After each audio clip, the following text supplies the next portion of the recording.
came from the mud. There's dirt on my hands. Strong like a tree. There's roots where I stand. Oh, I've been running from the law. So then, what a way to start my first ever Total Carp video feature. Just look at this one. I'd had this one just before the crew turned up, and yeah, what an absolute minter it is. Just look at the scale patterns on him, absolutely stunning. I had this one from a known area that I've had a few fish from before on a solid bag, and the trusty pink wafter. Actually had a recast because it was a little bit quiet this morning, so fancied just to freshen up a few things. And yeah, it had been out for 20 minutes and it had gone rattling off, so I'm definitely not complaining about yeah, slipping this one over the net cord. So I was just trying to complete my intro there with that other fish that we had on the mat, and the right hand rod's gone busting off. It's been down there a good couple of hours, probably due a recast in all honesty, but it just goes to show the pulling power of my ever faithful pink wafters. It just never seems to let me down.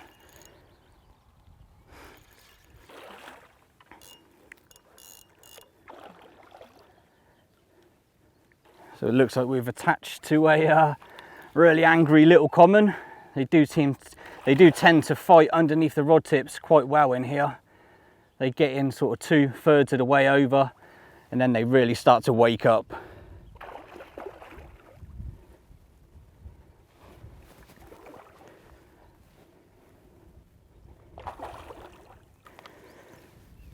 What a result.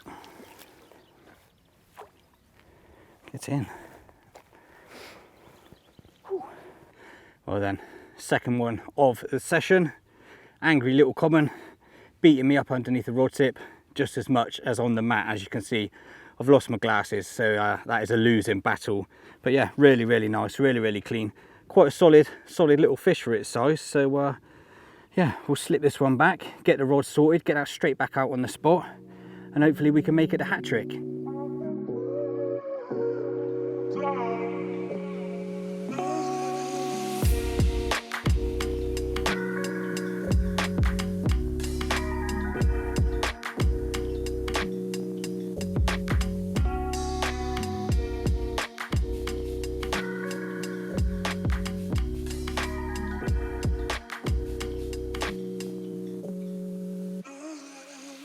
Right, well, the third rod has been just tucked off to the right hand side of my swim for the best part of 2.5 hours now, with all of the excitement of the two fish.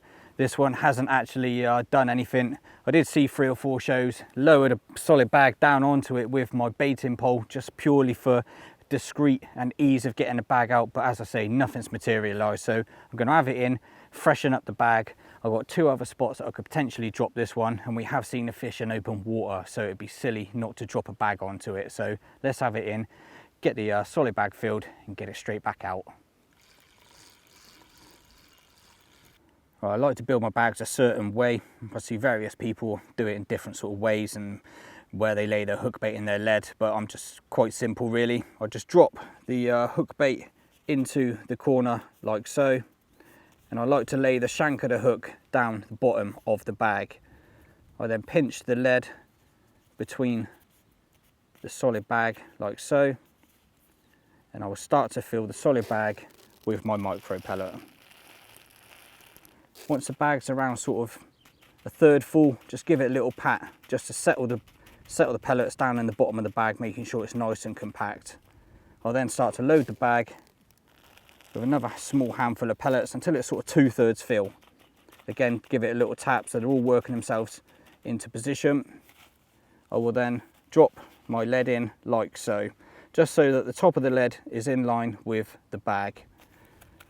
Give it a little pat just to work the lead into position.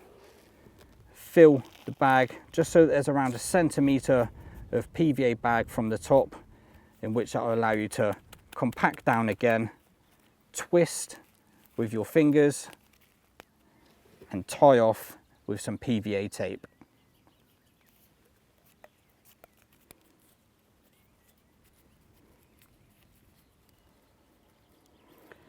Don't need to be pretty with the knots. Couple of granny knots to tie that down. You don't need to do many. I usually do 2 or 3 maximum. Bite off the excess.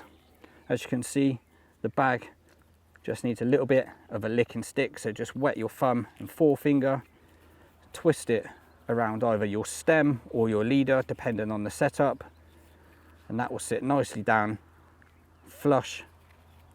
It just makes it look neat and tidy. It's more of just being anal than anything else, just because it makes the bag just look a lot more prettier.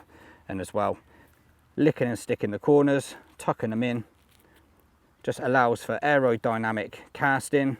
It's just going to go out a lot truer. It's not going to wobble in the air.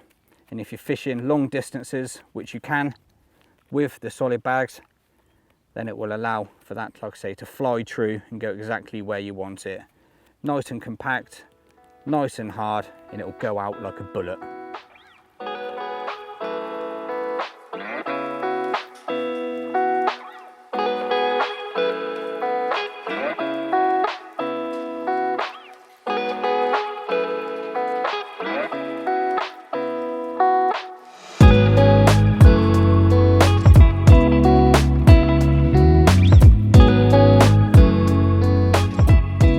We are into fish number 3, and it all gone quiet for a few hours, so decided to ring the changes.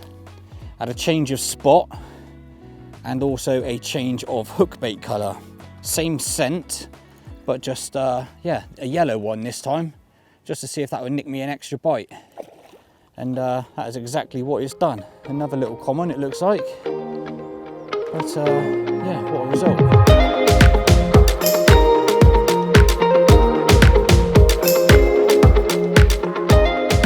Well then, here is my 3rd fish of the session, and the reward for just making a couple of little changes. And it'd probably been out no less than half an hour, and yeah, it's gone rattling off. So the bites are seeming to come from quick recasts, you know, within half an hour or so. So maybe I need to sort of up the regularity of my casting to maybe draw them in, but yeah, it just seems a bit coincidental that they're all coming within, you know, 30-40 minutes of sticking the rod back out. So maybe that's telling me something. But yeah, what a mint looking fish.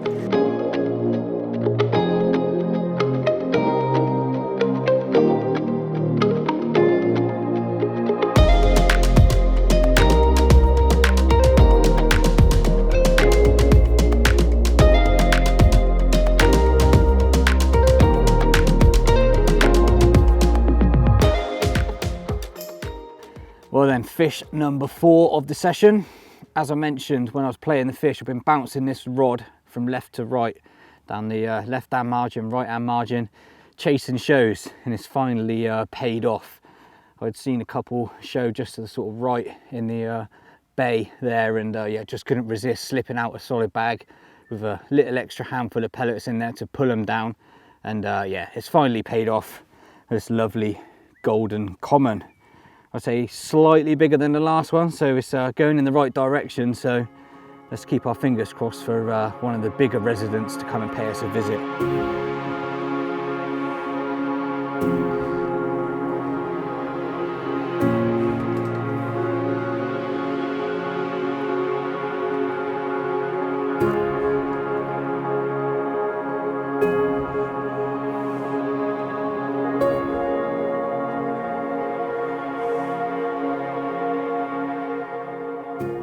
Well, this is the first of 2 just before first light bites. Real pretty little mirror. Definitely woken up. Give me a good little scrap under the rod tip this morning, and yeah, it was a welcome alarm call. So again, this one is decided to try and beat me up on the mat, so we're not going to keep him out too long. We'll have a couple of quick photos with him, slip him back, and get the rods back out. Well, this is number 2 of a couple of just before first light bites. Real cool, nice, golden common. And that sun, I'd imagine, is just making it look rather epic. He's kicking off on the mat, so we're going to just get a few snaps, slip it straight back. Yeah.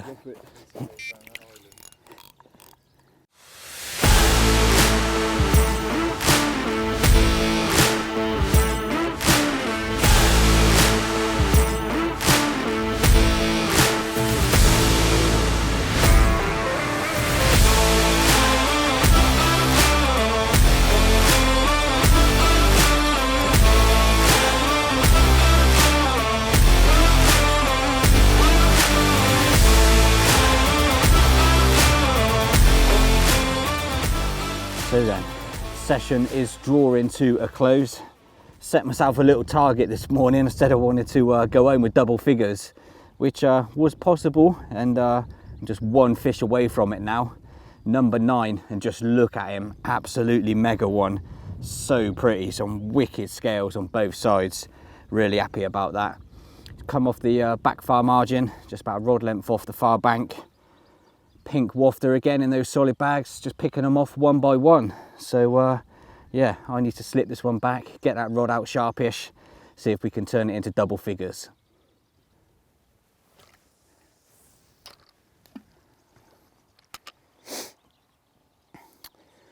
Right, so I've just come round to one of the other swims where I've seen a number of shows through the course of the morning. Now I've just flicked the deeper out because I just want to get a gauge of what's going on down there, and I know from when the lake's been drained there's an actual sort of slope that comes off the island in front of me. So I really want to understand whether it's a gradual slope, you know, or it's quite a steep slope, and where that sort of deeper water lies. And not only that, I know that there's a bit of a weed, sort of strands of weed in and around the front of this island as well. So I really want to sort of pinpoint those clean areas that I can spoon a bait out and make sure it's 100% presented. Now there's a bit of chop on the water today, so the scan is a little bit sort of distorted, but I'm getting a real clear indication of what's going on down there. So it's just as the wind is blowing it through, it's just slightly pushing it down the back of the slope. So it seems like the slope is kind of more to this side of the island itself. But as it's going down, as you can see on the scan there as well, there is some pockets of weed popping up, a little bit of sort of low-lying weed as well. But it's certainly sort of areas that I'd not look to cast or drop my solid bag. What I'm looking for is these nicer, cleaner, smooth areas at the bottom. So there we go, we've moved straight out of the shallower area, down the slope, sort of pocket of weed there, and now we're into the nice smooth stuff with nothing going on down the bottom vegetation wise. So that would be absolutely bang on for a solid bag. 5'4", so nice sort of depth that's comfortable for the fish to be in and around on, and definitely worthy of a bite or two. So that is my 24-hour session drawing to a close. Now, yeah, it's been eventful, it's been tiring, it's been exciting. Yeah, it's had everything in these last 24 hours. Unfortunately, didn't get the 10th fish. The rods are still out there, the last thing to go away. So you just never know what may happen if the last sort of 23 hours and 45 minutes are to go by. So there's still time. But yeah, we're gonna wrap it up there. I hope you've enjoyed the video. I thoroughly enjoyed myself being out with the guys for my first ever feature. So feel free to leave me a comment below, like the video, and yeah, hopefully I'll be back in front of the cameras sometime soon.